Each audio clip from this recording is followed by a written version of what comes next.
નમસ્કાર વિદ્યાર્થી મિત્રો, શ્રી બીએમ કોમર્સ હાઈસ્કૂલ ભાવનગરની યુટ્યુબ ચેનલમાં આપનું સ્વાગત છે. ધોરણ 10 વિજ્ઞાન અને ટેકનોલોજીમાં પ્રકરણ નંબર 10 પ્રકાશ તેનું પરાવર્તન અને વક્રીભવનમાં આજનો ટોપિક છે ગોલીય લેન્સ વડે રચાતા પ્રતિબિંબના સ્થાન, પ્રકાર અને પરિમાણ. અહીં આપણે બહિર્ગોળ લેન્સ વડે, અહીંયા તમે આકૃતિમાં જોશો તો જુદી જુદી કિરણાકૃતિઓ દોરીને, બરાબર, એટલે અહીંયા આપણે કયો લેન્સ લીધો છે? હા, બહિર્ગોળ લેન્સ લીધો છે. તો બહિર્ગોળ લેન્સની સામે વસ્તુ એવી ને જુદા જુદા સ્થાને મૂકવામાં આવે તો તેના વડે રચાતું પ્રતિબિંબ જે છે, એટલે બહિર્ગોળ લેન્સમાંથી વક્રીભવનની ઘટના થાય છે અને રચાતું પ્રતિબિંબ જે છે એ પ્રતિબિંબનું સ્થાન, પરિમાણ અને પ્રકાર વિશેની કિરણાકૃતિ આપણે દોરવાની છે અને એ સ્થાન, પરિમાણ અને પ્રકાર જે છે એ આપણે અભ્યાસ કરવાનો છે. તો સૌપ્રથમ આપણે અહીંયા જુદી જુદી આકૃતિનો અભ્યાસ કરીએ કે વસ્તુને અમુક સ્થાને મૂકેલ છે. એ સૌએ લખ્યું છે અહીંયા કે વસ્તુને અનંત અંતરે મૂકવામાં આવે, 2f1 થી દૂર મૂકવામાં આવે, વસ્તુને f1 અને 2f1 ની વચ્ચે મૂકવામાં આવે, વસ્તુને 2f1 પર મૂકવામાં આવે, ત્યારબાદ મુખ્ય કેન્દ્ર f1 પર મૂકવામાં આવે અને મુખ્ય કેન્દ્ર f1 અને o ની વચ્ચે મૂકવામાં આવે. ત્યારે પ્રતિબિંબનું સ્થાન ક્યાં હશે, એનું પરિમાણ કેવું હશે અને એનો પ્રકાર કેવો હશે, તો એ આપણે અભ્યાસ કરવાનો છે. આપણે આ જુદા જુદા સ્થાને મૂકવામાં આવે છે ત્યારે વસ્તુના પ્રતિબિંબ, સ્થાન અને પ્રકાર વિશેનો આપણે અભ્યાસ કરીએ. એટલે અહીંયા તમને ખ્યાલ આવશે, તમે જોશો તો 2f1, f1, f2, 2f2, એટલે આ 2f1 અને 2f2 જે છે ને એ મિત્રો વક્રતા કેન્દ્ર C છે. એટલે આમ તમારે લખવું હોય, આપણે લખીએ તો અહીંયા વક્રતા કેન્દ્ર C1 પણ કહી શકીએ અને વક્રતા કેન્દ્ર C2 પણ આપણે લખી શકીએ છીએ. એટલે ધ્યાન રાખવું કે વક્રતા કેન્દ્ર C1 અને વક્રતા કેન્દ્ર C2 પણ તમને ખ્યાલ હોય તો કેન્દ્ર લંબાઈમાં આપણે જોયું હતું કે O થી F સુધીના અંતરને, O થી F1 સુધીના અંતરને લેન્સની કેન્દ્ર લંબાઈ કહે છે. એટલે એ લેન્સની કેન્દ્ર લંબાઈ આપણે વાત કરી હતી અને મુખ્ય કેન્દ્ર, બરાબર છે, તો ત્યાં સુધીના અંતરને કેન્દ્ર લંબાઈ છે અને પછી આપણે એનું બમણું એ વક્રતા ત્રિજ્યા થાય. એટલે f1 થી 2f1 નું અંતર મિત્રો આપણે લખીએ ને તો એ વક્રતા ત્રિજ્યા r થાય. એટલે અહીંયા 2f1 એટલે બમણું અંતર થયું. એટલે એ વક્રતા ત્રિજ્યા અથવા તમે વક્રતા કેન્દ્ર એમ પણ બોલી શકો છો, બરાબર. હવે આપણે જોઈએ કે વસ્તુને અનંત અંતરે મૂકવામાં આવે, વસ્તુ પરથી આવતા પ્રકાશના સમાંતર કિરણો આપણે લેન્સ વડે રચાતા પ્રતિબિંબના સ્થાન નક્કી કરવા માટે આપણે કયા કિરણોનો ઉપયોગ કરવામાં આવે છે તો એ આપણે ગયા વખતના વિડિયોમાં આપણે અભ્યાસ કરેલો છે. હવે આપણે એ જ ત્રણ કિરણોમાંથી કોઈ પણ બે કિરણોને ધ્યાનમાં લઈને આપણે પ્રતિબિંબનું સ્થાન નક્કી કરવાનું છે. એટલે હવે આપણે એ સમાંતર કિરણ હોય તો શેમાંથી પસાર થાય? હા, લેન્સની બીજી સપાટી બાજુએ રહેલ f2 જે મુખ્ય કેન્દ્ર છે તેમાંથી પસાર થાય. પછી આપણે આગળ જોઈ ગયા કે મુખ્ય કેન્દ્ર f1 માંથી પસાર થતું કિરણ હોય તો એ વક્રીભવન પામીને મુખ્ય અક્ષને સમાંતર કિરણ રહે છે, એટલે સમાંતર દિશામાં નિર્ગમન પામે છે. ત્યારબાદ એક ત્રીજું કિરણ આપણે જોયું કે પ્રકાશી કેન્દ્ર O માંથી પસાર થતું કિરણ હોય તો એ કોઈ પણ જાતના વિચલન પામ્યા વિના એ નિર્ગમન પામે છે. એટલે આપણે આ ત્રણ કિરણ પૈકીનો કોઈ પણ બે કિરણોને લઈને પ્રતિબિંબનું સ્થાન નક્કી કરવાનું છે. તો હવે આપણે પહેલી આકૃતિ જે છે એ પહેલી આકૃતિમાં આપણે વસ્તુને ક્યાં મૂકવામાં આવે છે? અનંત અંતરે મૂકવામાં આવે છે. અહીંયા આકૃતિમાં તમે જોશો તો જે વસ્તુ બતાવી છે લેન્સની સામેની બાજુએ, તો એ લેન્સની સામેની બાજુએ અહીંયા આપણે વસ્તુ એવી દર્શાવેલી છે જે તમને તીરથી તમને અહીંયા એરોના માધ્યમથી દેખાશે. એટલે એ વસ્તુ એવી છે. જે આપણે જુદા જુદા સ્થાનોએ મૂકેલ છે. હવે તેના વડે જે રચાતું પ્રતિબિંબ છે એ પ્રતિબિંબ ક્યાં રચાશે તે આપણે અભ્યાસ કરીએ. એટલે સૌપ્રથમ પહેલી આકૃતિ એ વસ્તુને ક્યાં મૂકવામાં આવે છે? અનંત અંતરે મૂકવામાં આવે છે. તો આપણે તેના પરથી આવતા સમાંતર કિરણો, વસ્તુને દૂર મૂકેલી છે અનંત અંતરે, તો એના પરથી આવતા સમાંતર કિરણો, જે મુખ્ય અક્ષને સમાંતર કિરણો જે છે એ આપાત કરીએ તો એની પરિસ્થિતિ, પ્રતિબિંબનું સ્થાન આપણે જોઈએ. તો વસ્તુને અનંત અંતરે મૂકવામાં આવે છે તો જોઈએ આપણે કે આ દૂર સુધી આવતા પ્રકાશના અનંત અંતરે મૂકેલી વસ્તુ છે એ વસ્તુને આપણે અનંત અંતરે મૂકીએ અને તેના વડે રચાતું પ્રતિબિંબ અહીંયા આપણે જોઈએ છે કે સમાંતર કિરણો આપણે લીધા છે. હવે એ સમાંતર કિરણો જ્યારે બહિર્ગોળ લેન્સ વડે વક્રીભવન પામે છે, બરાબર, ત્યારે તે શેમાંથી પસાર થાય છે? મુખ્ય કેન્દ્ર F પર ભેગા થાય છે. આપણે પહેલી આકૃતિ લેન્સ વડે રચાતા પ્રતિબિંબના સ્થાન નક્કી કરવા માટે આપણે પહેલી આકૃતિ જે કિરણનો ઉપયોગ કરતા એમાં આપણે જોયું કે સમાંતર કિરણ હોય તો એ લેન્સની બીજી બાજુએ રહેલ મુખ્ય કેન્દ્ર F2 પર, મુખ્ય કેન્દ્ર F2 પર એ કેન્દ્રિત થાય છે. તો આ સમાંતર કિરણો છે એ ક્યાં ભેગા થશે? મુખ્ય કેન્દ્ર F2 પર. તો આપણે અહીંયા લખીએ કે વક્રીભવન પામીને એ મુખ્ય કેન્દ્ર F2 માંથી પસાર થાય છે. તો આ કિરણાકૃતિનો આપણે અભ્યાસ કરીએ. વક્રીભવન પામ્યું, ત્યાં ભેગા થાય મુખ્ય કેન્દ્ર F2 માંથી. એ જ રીતે આપણે આ ચાર સમાંતર કિરણો લીધા. એ સમાંતર કિરણો જે છે એ વક્રીભવન પામીને શેમાંથી પસાર થાય? મુખ્ય કેન્દ્ર F2 માંથી. તો આ રીતે મુખ્ય કેન્દ્ર F2 પર કેન્દ્રિત થાય છે. એનો અર્થ કે જ્યારે વસ્તુને અનંત અંતરે મૂકવામાં આવે ત્યારે પ્રતિબિંબનું સ્થાન ક્યાં રચાય છે? મુખ્ય કેન્દ્ર F2 પર અને વસ્તુની વિરુદ્ધ બાજુએ. વસ્તુ જ્યાં મૂકીએ છે એટલે ડાબી બાજુએ વસ્તુને મૂકવામાં આવે ત્યારે એનું પ્રતિબિંબ જે છે એ ક્યાં રચાય છે? જમણી બાજુએ, એટલે બીજી સપાટીએ. એટલે લેન્સની બીજી સપાટી છે વક્ર સપાટી, તો એ તરફ રહેલા મુખ્ય કેન્દ્ર F2 પર વસ્તુનું પ્રતિબિંબ રચાય છે.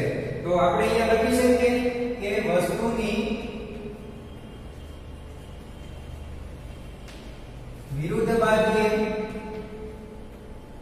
અને મુખ્ય કેન્દ્ર F2 પર. સમજાયું? ત્યારબાદ પ્રતિબિંબનું પરિમાણ, એટલે એ પરિમાણ એટલે એનું કદ. તો આપણે એક પ્રવૃત્તિ કરીએ કે સૂર્યપ્રકાશના જે કિરણો જે છે એ બહિર્ગોળ લેન્સ લઈએ અને સૂર્યપ્રકાશના કિરણોને એક કાગળ ઉપર એ બધા જ કિરણોને આપણે બિંદુઓ ટપકું રચાય તે રીતે આપણે એને આગળ પાછળ કરીને એ બિંદુઓ બધા જ પ્રકાશના કિરણોને આપણે ઝીલીએ. એટલે કાગળ ઉપર એક નાનું એવું ટપકું રચાશે. સૂર્યપ્રકાશનું જે પ્રતિબિંબ જે છે એ શેના સ્વરૂપે રચાય છે? કિરણ પુંજ સ્વરૂપે, એટલે એક બિંદુવત ટપકા સ્વરૂપે. બરાબર? તો એનો અર્થ કે અહીંયા જે પ્રતિબિંબ રચાય છે એ કેવું રચાય છે? વસ્તુ કરતા અત્યંત નાનું રચાય છે.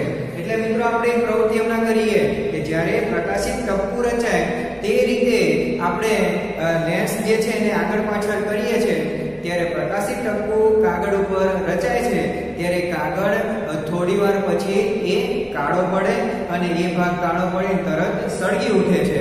એટલે એ કાગળ અને લેન્સ વચ્ચેની કેન્દ્ર લંબાઈ થાય અને બધા જ કિરણો એ બિંદુઓ ટપકું સ્વરૂપે રચાય તો એ જ શું કહેવાય? પ્રતિબિંબનું સ્થાન રચાય એમ.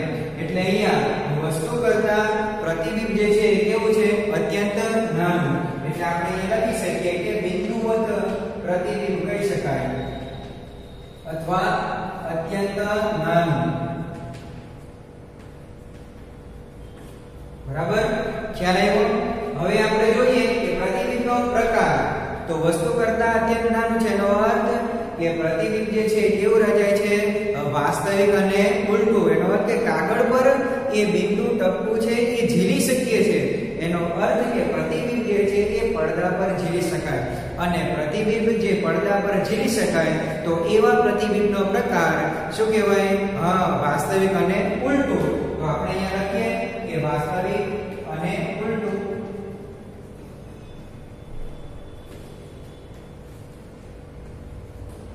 સમજાય મિત્રો?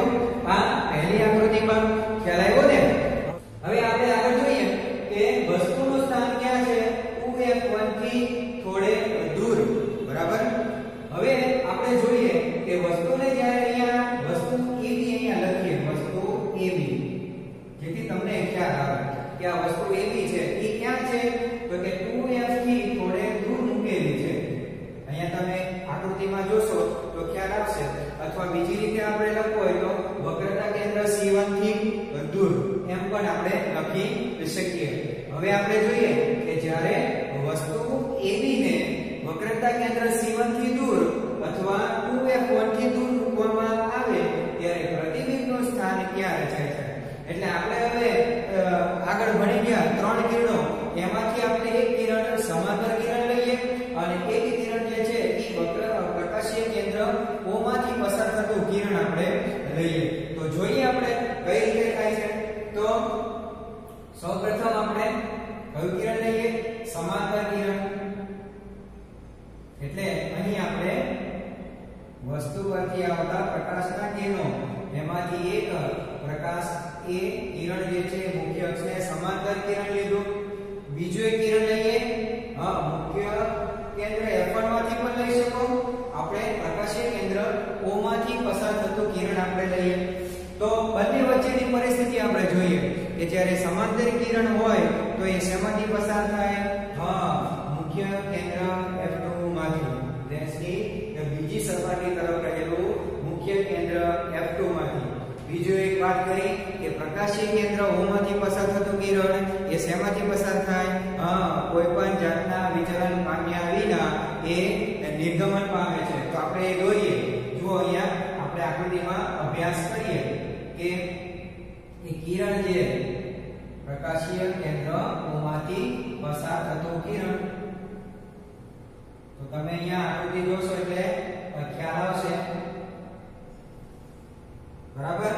આ સીધે સીધા પસાર થાય છે. મિત્રો આપણે આ રીતે લખી શકીએ કે વક્રીભવન પામીને એ મુખ્ય કેન્દ્ર F2 પર ભેગા થાય છે. પહેલી આકૃતિ. હવે અહીંયા એ જ રીતે અહીંયા બીજી આકૃતિ કે જે આ રીતે એક સમાંતર કિરણ લીધું અને એક પ્રકાશીય કેન્દ્ર O માંથી પસાર થતું કિરણ એ સીધે સીધું વિચલન પામ્યા વિના એ નિર્ગમન પામે. હવે સમાંતર કિરણ જોઈએ તો સમાંતર કિરણ જે છે એ ક્યાં રચાય છે આપણે જોઈએ. તો એ શેમાંથી પસાર થાય? મુખ્ય કેન્દ્ર F2 માંથી. તો આપણે અહીંયા આકૃતિ દોરીએ. બરાબર? અહીંયા તમે જોશો કે જ્યારે સમાંતર કિરણ જે છે એ વક્રીભવન પામીને એ પસાર થાય છે. બરાબર? અને એ F2 માંથી પસાર થાય છે. તો આપણે પ્રતિબિંબનું સ્થાન નક્કી કરવું હોય તો એ ત્રણ કિરણો પૈકીના બે કિરણોના છેદ બિંદુ દ્વારા નક્કી કરી શકીએ છે. આપણે આગળ ખ્યાલ હોય તો ગોલીય અરીસામાં આપણે અભ્યાસ કર્યો હતો. એ ગોલીય અરીસામાં પ્રતિબિંબનું સ્થાન રચાવવા માટે કોઈ પણ બે જે કિરણો આપણે લીધા એ કિરણોના છેદ બિંદુ દ્વારા નક્કી કરી શકાય છે એમ આપણે ત્યાં ભણી ગયા. તો એ રીતે હવે અહીંયા આપણે જોઈએ કે પ્રકાશીય કેન્દ્ર O માંથી પસાર થતું કિરણ અને સમાંતર કિરણ જે છે એ પસાર વક્રીભવન પામીને 2f2 માંથી પસાર થઈને જાય છે. ત્યારે એ બે કિરણોને લંબાવીએ ત્યારે એનું પ્રતિબિંબ જે છે એ બંને કિરણોના છેદ બિંદુ પાસે નક્કી થાય. તો તમે અહીંયા જોશો કે બે કિરણો જ્યાં છેદે છે ત્યાં આપણે પ્રતિબિંબ બતાવીએ.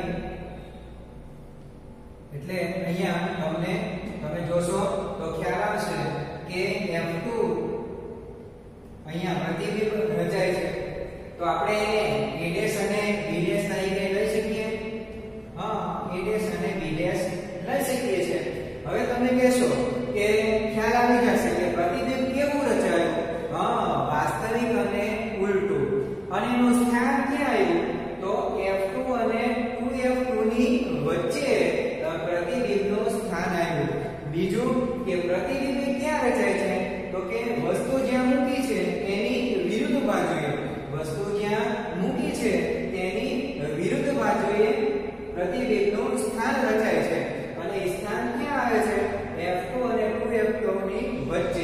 આપણે અહીંયા લખીએ કે વસ્તુની વિરુદ્ધ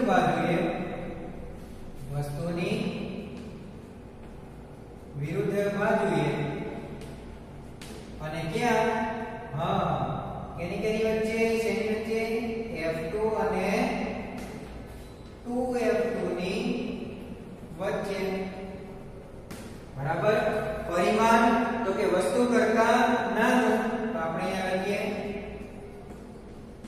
વસ્તુ કરતા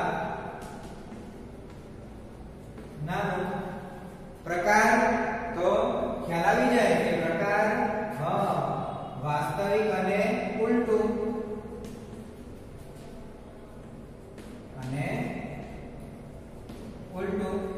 સમજાયો ખ્યાલ આવ્યો ફરી એકવાર કે આપણે ત્રણ કિરણોમાંથી કોઈ પણ બે કિરણો આપણે લેવાના છે જો તમે મુખ્ય કેન્દ્ર F1 માંથી પસાર થતું કિરણ હોય તો પણ એ વક્રીભવન પામીને બરાબર છે એ મુખ્ય અક્ષને સમાંતર દિશામાં નિર્ગમન પામે તો પણ આ જ આકૃતિ એટલે કે છેદ બિંદુથી નક્કી કરી શકાય ત્યારે પણ તમે વસ્તુનું જે પ્રતિબિંબ જે છે એ F2 અને 2F2 ની વચ્ચે જ રચાશે બરાબર એટલે તમે એ આકૃતિનો પણ અભ્યાસ કરીને તમે આપણો પ્રતિબિંબ જે છે એ એનું સ્થાન નક્કી કરી શકો છો બરાબર આપણે અહીંયા પ્રકાશીય કેન્દ્ર O અને સમાંતર કિરણ એ બંને વિકિરણ જે કિરણો જે છે એ બંને પ્રકાશના કિરણો વક્રીભવન પામીને જ્યાં ભેગા થાય લેન્સની વિરુદ્ધ બાજુએ જ્યાં છેદે છે ત્યાં પ્રતિબિંબનું સ્થાન આપણે નક્કી કર્યું બરાબર હવે આપણે ત્રીજી આકૃતિ જોઈએ બરાબર ધ્યાન રાખજો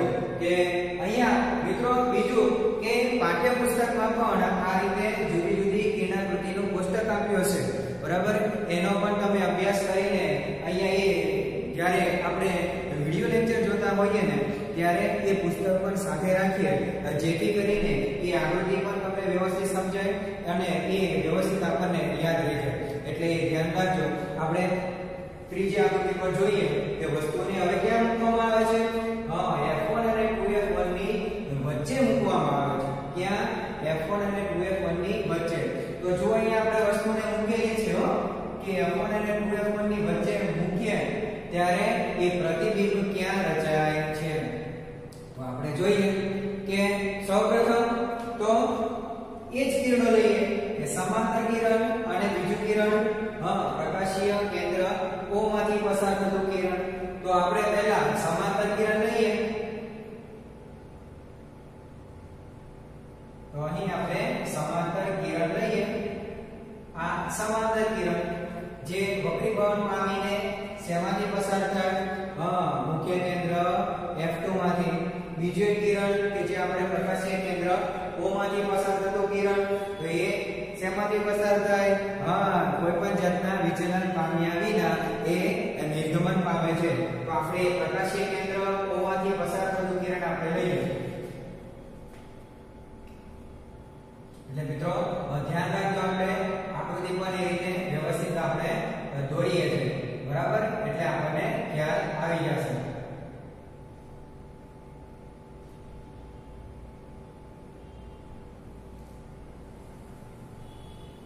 તો આ પ્રકાશીય કેન્દ્ર O માંથી પસાર થતું કિરણ એ વક્રીભવન પામીને એ શેમાંથી પસાર થાય કોઈ પણ જાતના વિચલન પામ્યા વિના નિર્ગમન પામે છે યાદ રાખજો આ ખાસ હવે MCQ માં પણ પૂછાઈ શકે બરાબર પછી હવે બીજું કિરણ આપણે દોરવાનું રહી ગયું છે વક્રીભવન પામ્યા વિના કયું કિરણ સમાંતર કિરણ છે એ સમાંતર કિરણ શેમાંથી પસાર થાય બીજી બાજુએ રહેલા મુખ્ય કેન્દ્ર F2 માંથી પસાર થાય છે તો આપણે અહીંયા જોઈએ કે F2 માંથી પસાર થતો કિરણ એ ક્યાં છેદે છે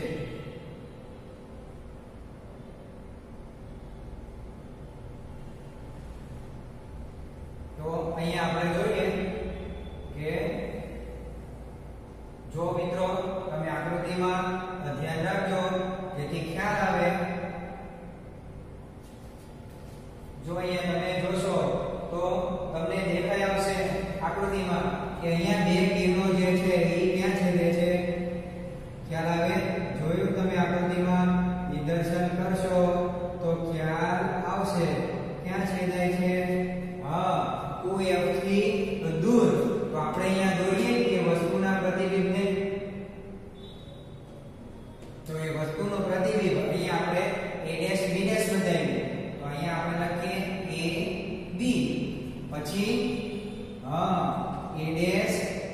અને b ડેશ. તો તમે જોશો કે વસ્તુને જ્યારે f1 અને 2f1 ની વચ્ચે મૂકવામાં આવે છે ત્યારે પ્રતિબિંબ 2f થી દૂર અને વસ્તુની વિરુદ્ધ બાજુએ. તો અહીં આપણે લખીએ કે વસ્તુની વિરુદ્ધ બાજુએ અને પ્રતિબિંબ 2f2 થી દૂર. સમજાય? અને વસ્તુ કરતા પ્રતિબિંબ કેવું રચાય છે? કેવું રચાય છે? થોડું એ કેવું છે? વસ્તુ કરતા મોટું, વિવર્ધિત કહેવાય. એટલે આપણે લખીએ વસ્તુ કરતા મોટું, જેને આપણે શબ્દ ઉમેર્યો છે વિવર્ધિત. ગોલીય અરીસા વડે રચાતા પ્રતિબિંબના સ્થાન, પ્રકાર અને પરિમાણ. એમાં આપણે લખ્યું છે વસ્તુ કરતા અત્યંત મોટું હોય, વસ્તુ કરતા મોટું હોય તો તેને વિવર્ધિત શબ્દ આપણે મૂકેલો છે. તો એ રીતે અહીંયા વિવર્ધિતમાં લખી શકાય. હવે પ્રતિબિંબનો પરિમાણ, પ્રકાર કેટલો? વસ્તુ કરતા મોટું. અને પરિમાણ વસ્તુ કરતા મોટું. પ્રકાર વાસ્તવિક અને ઉલટું. વાસ્તવિક અને ઉલટું. યાદ રાખજો, આકૃતિનો અભ્યાસ કરો તો ખ્યાલ આવશે. બરાબર? હવે વસ્તુને ક્યાં મૂકવામાં આવે છે? 2f1 પર. વસ્તુને ક્યાં મૂકવામાં આવે છે? 2f1 પર. તો પ્રતિબિંબનું સ્થાન જોઈએ. બરાબર? ખ્યાલ આવ્યો? તો આપણે એ જ રીતે કે પ્રકાશીય કેન્દ્ર માંથી પસાર થતું કિરણ લઈએ. બરાબર છે? અથવા મુખ્ય કેન્દ્ર f1 માંથી પસાર થતું કિરણ લઈએ. તો પણ આપણે અહીંયા જોઈએ કે પ્રતિબિંબ કેવું રચાય છે. બરાબર? એટલે એમ કહીએ આપણે એક સમાંતર કિરણ લઈએ અને એક મુખ્ય કેન્દ્ર f2 માંથી પસાર થતું કિરણ લઈએ. તો આપણે અહીંયા જોઈએ કે સમાંતર કિરણ, બરાબર, આ સમાંતર કિરણ લીધું. બીજું એક કિરણ આપણે પ્રકાશીય કેન્દ્ર O માંથી પસાર થતું કિરણ લઈએ. તો પ્રકાશીય કેન્દ્ર O માંથી પસાર થતું કિરણ આપણે દોરીએ.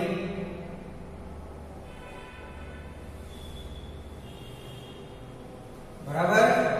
હવે તમે જુઓ અહીંયા કે O માંથી પસાર થતું કિરણ એ સીધે સીધું નિર્ગમન પામે છે.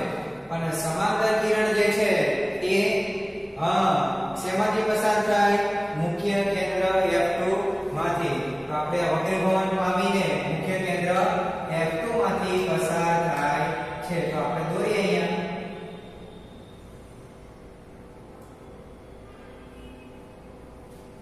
તો તમે અહીંયા જોશો આકૃતિમાં ખ્યાલ આવશે કે મુખ્ય કેન્દ્ર F2 માંથી પસાર થાય છે.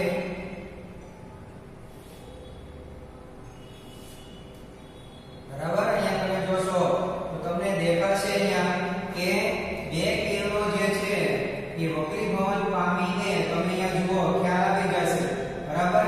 આ બે કિરણો જ્યાં છે તે તમે જુઓ એનું સ્થાન અહીંયા રચાય છે. હવે એ બંને કિરણોને આપણે જોડીએ છે ત્યારે એ સ્થાન ક્યાં રચાય છે? 2f2 પર. એટલે આપણે અહીંયા દોરીએ 2f2 પર. જુઓ ખ્યાલ આવ્યો? સમજાયું? ક્યાં રચાય છે? અહીંયા આપણે લખી દઈએ 2f2. બરાબર? તો આ બિંદુ, તો આ પ્રતિબિંબ જે છે એ ક્યાં રચાય? આપણે અહીંયા લખી દઈએ a' અને b'. તો તમે આકૃતિ પરથી સમજાશે, તેના આકૃતિ પરથી કે વસ્તુને જ્યારે 2f1 પર મૂકવામાં આવે છે ત્યારે પ્રતિબિંબનું સ્થાન એ ક્યાં રચાય છે? 2f2 પર. અને લેન્સની વિરુદ્ધ બાજુએ. હવે ખ્યાલ આવી જશે કે લેન્સની વિરુદ્ધ બાજુએ પ્રતિબિંબનું સ્થાન 2f2 પર રચાય છે અને વસ્તુની વિરુદ્ધ બાજુએ, વસ્તુની વિરુદ્ધ બાજુએ. બરાબર? વસ્તુની વિરુદ્ધ બાજુએ. પરિમાણ, તો તમે જોશો કે વસ્તુનું પ્રતિબિંબ જે છે એ પરિમાણ આપણે જોઈએ તો અહીંયા તમે જોશો કે વસ્તુની જે ઊંચાઈ છે એટલી જ ઊંચાઈનું અહીંયા પ્રતિબિંબ તમને જોવા મળે છે.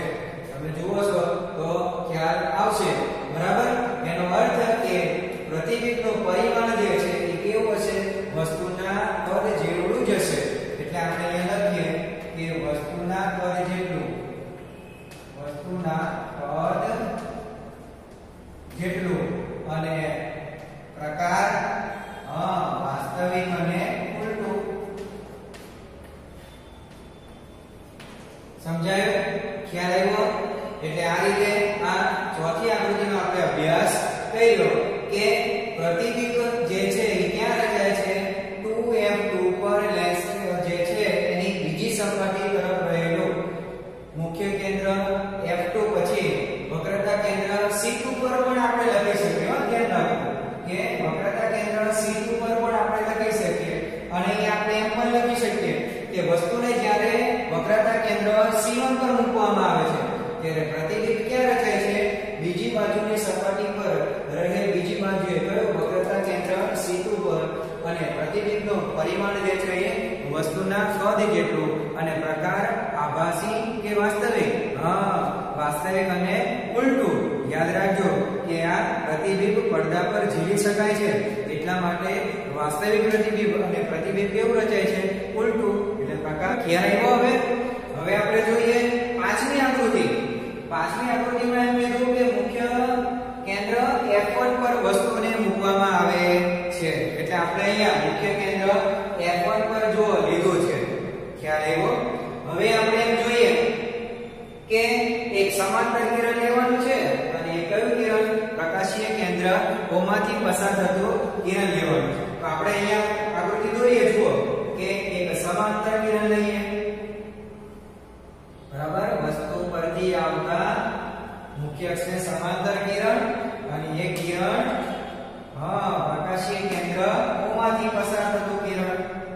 તો આપણે જોઈએ કે પ્રતિબિંબ ક્યાં રચાય છે? બરાબર? આ વક્રીભવન પામીને સીધું નિર્ગમન પામે છે પ્રકાશીય કેન્દ્ર O માંથી. હવે સમાંતર કિરણ છે તો સમાંતર કિરણ હોય તો મુખ્ય કેન્દ્ર F2 માંથી પસાર થાય. તો આપણે અહીંયા આકૃતિ દોરીએ.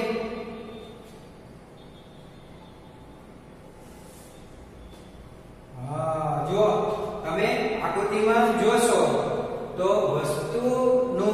વસ્તુને જ્યારે F1 પર મૂકવામાં આવે છે ત્યારે પ્રતિબિંબ જે છે એ પ્રતિબિંબ જુઓ ક્યાં રચાય છે?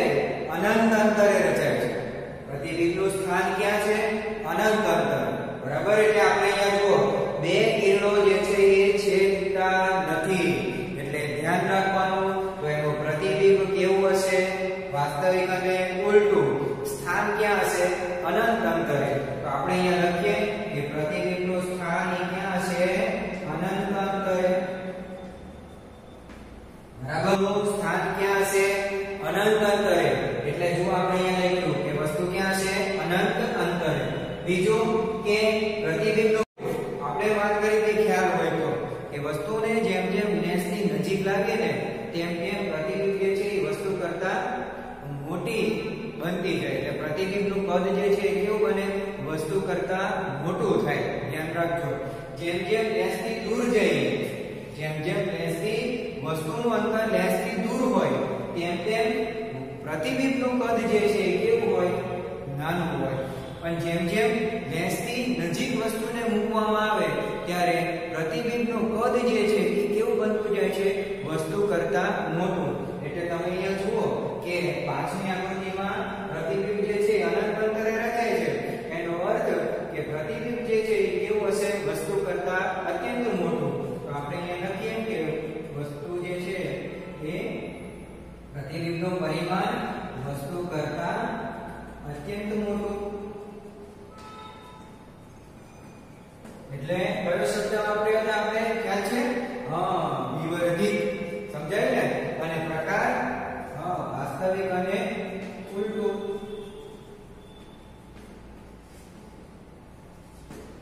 બરાબર?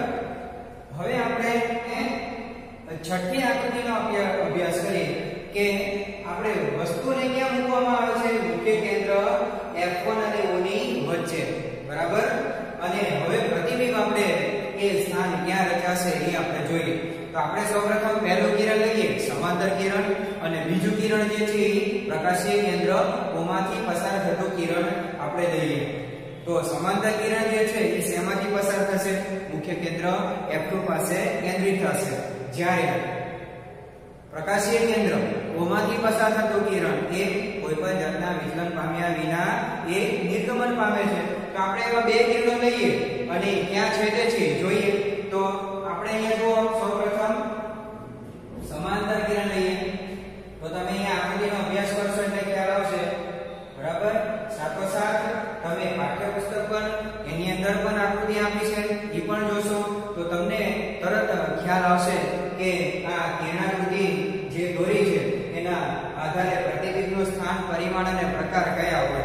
એટલે ખાસ ધ્યાન રાખજો જ્યારે આપણે વિડિયો લેક્ચર જોતા હોઈએ અને ત્યારે પાઠ્યપુસ્તક પણ સાથે રાખીએ, જેથી કરીને તે મુદ્દો જે છે, ટોપિક જે છે એ આપણને વ્યવસ્થિત ખ્યાલ આવે, સમજાય, બરાબર. એટલે આપણે અહીંયા વાત કરીએ કે હવે આપણે લઈએ છે પ્રકાશીય કેન્દ્ર ઓમાંથી પસાર થતું કિરણ. તો અહીંયા જોયું કે કોઈ પણ જાતનું વિચલન થતું નથી અને વિચલન પામ્યા વિના એ નિર્ગમન પામે છે. ત્યારબાદ સમાંતર કિરણ એ મુખ્ય કેન્દ્ર F2 માંથી પસાર થાય છે. આપણે અહીંયા લઈએ કે F2 માંથી પસાર થતું કિરણ એ વક્રીગમન પામીને મુખ્ય કેન્દ્ર F2 પાસે કેન્દ્રિત થાય છે. પણ મિત્રો અહીંયા તમે જોશો કે પ્રતિબિંબ જે છે એ કેવું રચાય છે? વસ્તુ કરતા અત્યંત મોટું, વસ્તુ કરતા અત્યંત મોટું એટલે ખૂબ જ મોટું. પણ એ પ્રતિબિંબ જે છે તો એ જે બે કિરણો જે છે, બરાબર છે, જે વક્રીભવન પામીને F2 માંથી પસાર થાય અને વિચલન પામ્યા વિના પસાર થતું કિરણ જેવો કેન્દ્રમાંથી પસાર થાય છે, પ્રકાશીય કેન્દ્ર O માંથી પસાર થતું કિરણ, આ બંને કિરણોને આપણે પાછળની તરફ લંબાવીએ છીએ ત્યારે જોઈએ કે એ ક્યાં છેદે છે. કેમ કે આપણે આગળ આ બધી જ આકૃતિમાં આપણે જોયું છે કે બંને કિરણો જે વક્રીભવન પામ્યા બાદ એ જ્યાં છેદે છે ત્યાં પ્રતિબિંબનું સ્થાન રચાય છે. તો હવે આપણે અહીંયા પ્રતિબિંબનું સ્થાન જે છે એ નક્કી કરવું હોય, પ્રતિબિંબનું સ્થાન નક્કી કરવું હોય તો આપણે હવે એને આ બે કિરણોને પાછળની બાજુએ લંબાવીએ છીએ ત્યારે એનું સ્થાન નક્કી થશે. તો આપણે જોઈએ અહીંયા કે પ્રતિબિંબના સ્થાનને આપણે જોઈએ કે ક્યાં રચાય છે, બરાબર. ખ્યાલ આવ્યો? તો આપણે અહીંયા જુઓ એને પાછળની બાજુએ તૂટક રેખા વડે આપણે બતાવીએ છીએ. ખ્યાલ આવ્યો? એ જ રીતે હવે આ કિરણ જે છે એને પણ આપણે પાછળની બાજુએ લંબાવતા એ ક્યાં છેદે છે એ આપણે જોઈએ, બરાબર. ફરી વાર અહીંયા આપણે છેદીએ તો એ કિરણ ક્યાં છેદે છે?